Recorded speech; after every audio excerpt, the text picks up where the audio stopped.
This is the Rays POSTCAST, your instant game reaction for the Tampa Bay Rays, part of the Locked On Podcast Network. Your team every day. Hello and welcome to the Tampa Bay Rays POSTCAST, your spot for instant Rays reaction to every single game. My name is Jonathan Shields, coming to you after yet another victorious game from the Tampa Bay Rays. What a win. It's just been complete domination by the Tampa Bay Rays so far this series. In this one, we're going to talk about how Pep works hard, but he still picks up the win. And we're going to talk about how good can this Rays team be. Right now, you guys let me know in the comments. How good do you think this Rays team can be? We're going to talk about how it's already a winning homestand. We're going to look ahead to see what the Rays need to do tomorrow for the sweep. But first, let's keep talking about this offense, how they keep on rolling. This is what you'll be talking about. The offense once again scores 4 runs in the first inning. And like normal with the way this Rays team's been playing, they take advantage of the other team's mistakes. Oh, Brandon Lowe strikes out, but the pitch gets by him. Boom, he's immediately on first, and all those runs become unearned because if Brandon Lowe would have been retired, the rest of those runs wouldn't have came. And then, Junior gets out, and then with the work that the Rays did with 2 outs, specifically in the first inning, was just great work. It starts with a Jonathan Aranda, who is just a professional hitter, man. He can hit anything. And then it's second and third, and then that's where the walks start coming. And then Josh Lowe, a great at-bat. He gets down in the count, he ends up drawing the walk, and the Rays get the lead. And the cabbie gets hit by the pitch, and then it's all of a sudden it's 2-0. The other Rays even recording a hit. So, and that's why we're going to get to our turning point once again is Taylor Walls for the back-to-back game. This is the first time it's happened all season. He continues to hit, but it was such a big moment to take advantage of the opportunity. Time to reveal where the game was won or lost. It's the turning point. It's that Taylor Walls hit, and it was roped right back up the middle. And Brian Anderson did he didn't do it. He mentioned how Taylor Walls has been stopped hitting the balls like sky high in the air, right? It's either line drives or on the ground. And that benefits him a lot because he's not some guy that you're gonna, he's not some guy that's gonna hit double-digit home runs. So it's better for him to hit those line drives and hit those balls onto the ground. So, and that's exactly what he's been doing. That's why it's our turning point because the Rays were able to they took advantage of the Tigers' mistakes, right? But they were able to not only take advantage, but kind of put that nail in the coffin early. It's like, man, like a gut punch to the Tigers. It was your mistakes that led to the bases being loaded, and now you walk a guy and you hit a guy, and all of a sudden, boom, there's the hit. That's the one that kind of breaks things loose a little bit, and immediately made it 4-0. And then, Yandy continues hitting streak. We talked about yesterday with Yandy the amount of 2 hit games that he's had, and he had another one today. I mean, his average up to 280. I mean, he's gonna kind of back himself into being an all-star this year with how good he's been lately. Then Brandon Lowe scores him. So everyone is kind of hot at the same time. They posted a great graphic that Jake Magnum's on this hitting streak, Jonathan Aranda's on this hitting streak, Brandon Lowe's on the same hitting streak, Leody Diaz is on this hitting streak. I mean, you got some of the Rays' best hitters kind of peaking right now at the right time. And then you get the Danny Jansen home run. And what the Rays catchers have done and what the Rays have done with the catching position compared to last year is literally night and day. The fact that we have 2 catchers this year that are substantially better than our 2 catchers last year is, I mean, it makes the lineup so much deeper as Danny Jansen gets on a changeup and just blasts it out after Matt Thaiss had 4 RBIs yesterday. And then you get the Junior home run, which again was just a moonshot. You get Christopher Morel. I've been on the Christopher Morel bandwagon saying that he needs to play more, and I'd play him again tomorrow. And he hits one literally almost to clear water. The way he hit that, just absolutely destroyed was that. But with all that, let's get to our player of the game. This is the Locked On Player of the Game.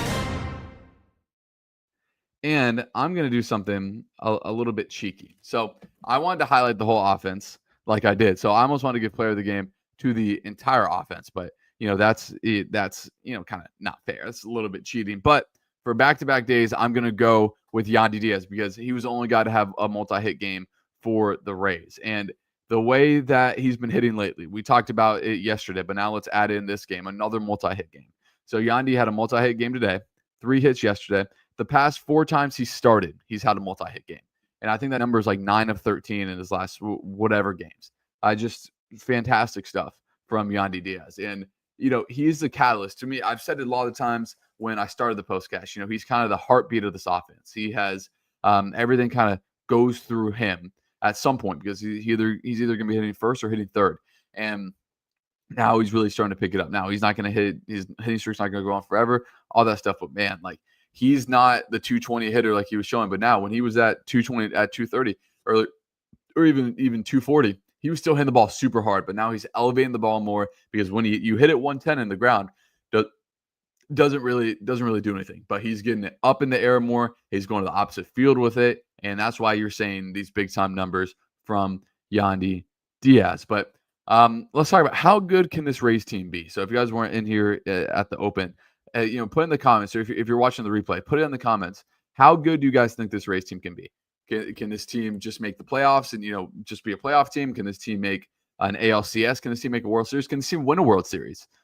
I think this team can make a World Series with what they're doing right now. I mean, they have some of the best pitching in baseball, and right now, the way their lineup's hitting, obviously you're not going to score 8-7 runs every game, but they're having their bad offensive games is starting to get way outnumbered by their good offensive games, and that's been this way for almost a month now. So that's a legit sample size. That's not just a coincidence, right? It happens once or twice. This is a big sample size with what the Rays are doing right now. So I definitely think the Rays are World Series contenders, especially because of the AL being weak. I mean, you look at the AL, who's the best team in the AL? I mean, a lot of people will probably say the Tigers, but the Rays are mauling the Tigers right now. And I think the Tigers need to make multiple moves. I think they need at least 1 or 2 starters in order to be honestly competitive. But, when you have Skubal pitching 2 out of the 7 games in a series, maybe you don't. But, you have the Yankees. Houston is always really good. But the Rays have done really well against those top teams that I just said. So, I mean, there is no doubt that I think this Rays team can most definitely make a run. So, I mean, it's always tough it's June, right? The Rays, I think this was game, almost game 80, I think. But so you still have such a long way to go. But the way that you can kind of project with this Rays team, right? I mean, what's their weakness? I don't think they really have a weakness. Their starting staff could be top 10. Their bullpen, I think, could be top 5. Their lineup can be, top 7 range, I think, more than top 10, and maybe not top 5. But the core of their lineup, I think, is a top 5 core in baseball. Anytime you go, Josh Lowe, Yandy, Brandon Lowe, Jonathan Aranda Jr., Jake Mangum, I mean, that is a legit top 6. And then they're still going to add guys. They're still going to add Pistachios. They're still going to add Kim. Kim is the biggest free agent signing this franchise ever had, and he hasn't even played a game yet. And the Rays are tearing through baseball right now. That's how good this Rays team can be. So we will talk about Ryan Pepiot, and we're talking about more about this winning homestand. Look ahead to see what the Rays need to do to get the sweep right after this. This episode is brought to you by Wonderful Pistachios. Looking for a snack that's both delicious and nutritious? Crack into a good source of protein with Wonderful Pistachios. Wonderful Pistachios is one of the highest protein nuts. Each 1 ounce serving has 6 grams of protein, giving you 10% of your daily value. Plus, they're packed with fiber and better-for-you unsaturated fats to keep you feeling fuller longer. Personally, I love the in-shell variety. I love all kinds of pistachios, but nothing beats, the classic crunch that you get from the traditional shelled or, the traditional pistachios. So make sure you guys get snacking and get cracking with a snack that packs a protein punch. Visit wonderfulpistachios.com to learn more. This episode is also brought to you by FanDuel. As the NBA playoffs are in full swing, and every night delivers highlight-worthy performances, major momentum shifts, and can't-miss moments. Whether it's a game-winning shot or a breakout player, there's never been a better time to get on the action. FanDuel makes it easy to stay in the game before tip-off and live with player props, performance trends, and same-game parlays. Fans have more ways than ever. Play smart and win big.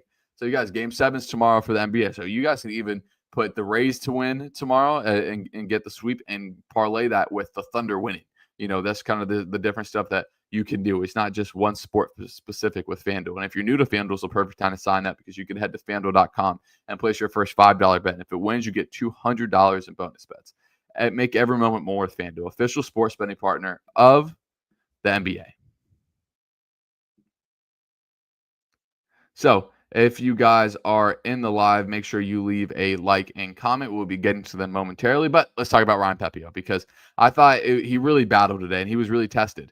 Because, he did give up the 2 walks and the hit by pitch. And again, the guy hit by pitch it was with 2 strikes. The Rays lead baseball.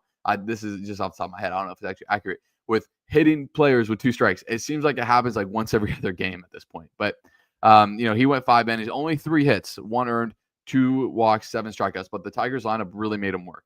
And, it was long counts. Obviously, it was the walks, just kind of rolling out that pitch, that pitch counter for him. Getting up to 96 so he can only go 5. But he was able to collect the win, like I said, and his stuff was really good because I really liked his cutter. His cutter was really good today, and for the first 3 innings, his changeup wasn't where it normally was. It kind of came back in at the end of his outing, but with the fastball, and his fastball was up a tick. His fastball was at 98 today.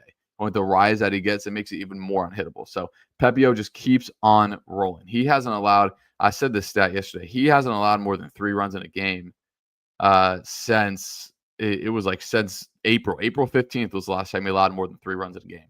I mean, that's ace level stuff from Ryan Pepiot. He just absolutely keeps on rolling. So we talked about winning homestand for the Rays, and every time we talk about it, it's can the Rays win the homestand? Can the Rays win a road trip? And now they've won 21 of 28, so they've been doing that and then some. But this was a big homestand because the Rays have not played well against the Orioles traditionally, throughout the last 2 years. I remember the Rays won the division one year because they went like 17-1 against the Orioles. But, last year the Orioles really kind of owned the Rays. And this year, the Orioles were hot. They come in, the Rays were able to split with them. And then the best team in baseball comes in for the second straight weekend, and the Rays win a series against the best team in baseball 2 straight times. So, I mean, this Rays team can compete with anyone. And back-to-back, another winning homestand against these level teams. I mean, what else can you say? We talked about it about 10 days ago, how the stretch coming up for the Rays was going to be really tough. And back then, I think it was right before the Rays went out to Boston and New York. It was after they beat Miami to end that series. But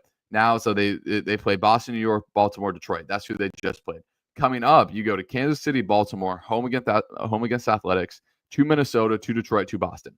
And that's a tough stretch to end the All-Star break. But, can they keep rolling? Can they keep, playing, limiting those mistakes? If you lose one, don't make it turn into 3 losses. And that's really what the Rays have been doing lately. But let's talk about tomorrow, because tomorrow is going to be the Tigers' best opportunity to get a win, because they have Casey Mize going to the mound. He's 7-2, former number 1 overall pick, 7-2 with a 2.96 ERA. He has been super good this year for the Tigers, as his last time out against the Pirates, he went 6 innings, just 2 earned. He has not given up more than 3 runs since the first day of May. So he's only given up more than 3 runs in a start twice. That's how you get your ERA sub 3 like he has it. So he has been really, really good for the Tigers. Again, he's not going to blow you away with anything. Like he doesn't have a strikeout game more than 8 this year. So he's a guy that's going to be in the zone, going to limit his mistakes, as he only has 18 walks on the year. But there's no one in the zone more than the Rays starter, who is Zach Littell. Littell 6-7 with a 3.8 ERA, and he only has 11 walks. But it's the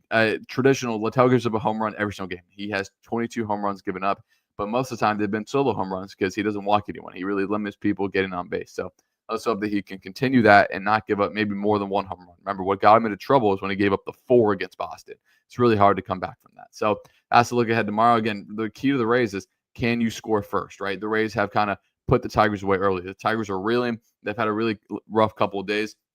They had the doubleheader in Pittsburgh that was delayed. They didn't get until 4 a.m. Friday morning. You play Friday, you lose big. You don't get to sleep in. You're up early because you got to be at the ball field 9, 10 a.m. for this game. So it's the same thing tomorrow.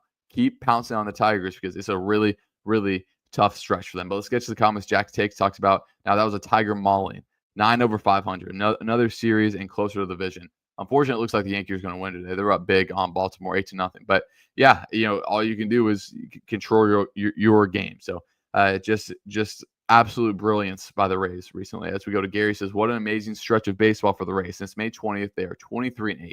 9 of the last 14 games, and they have scored 7 almost. 9 of the last 14 games, they have scored 7 more runs. Even the 2023 team that started out 13-0 did not equal that.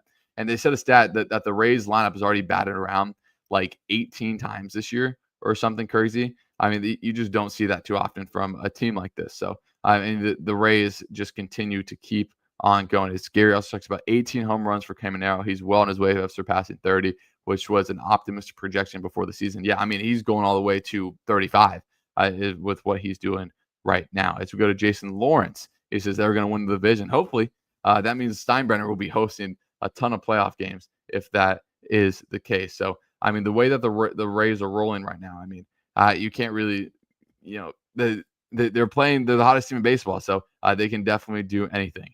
Jason also talks about that the Rays team, this reminds me of the Rays team that made the World Series. Yeah, I mean, I can see some shades of that, but I think this lineup, could actually be better, a little bit deeper than that team. Lauren Kedger talks about this Rays team can be amazing. Yeah, and they've been amazing a lot recently. as Jason talks about, a nice little wordplay with a raising. That's funny. As Gary talks about a debut of Rays pitcher Paul Gervais, I believe that's how you pronounce his name. And he was really good, man. Again, gave the Rays more bullpen depth. He went 2 innings. He was really efficient. So super good for him to have that really good outing for him. As Jason Lawrence again talks about that home run was on the longest I've ever seen. I mean, that was destroyed. I didn't even see it land. It was crazy.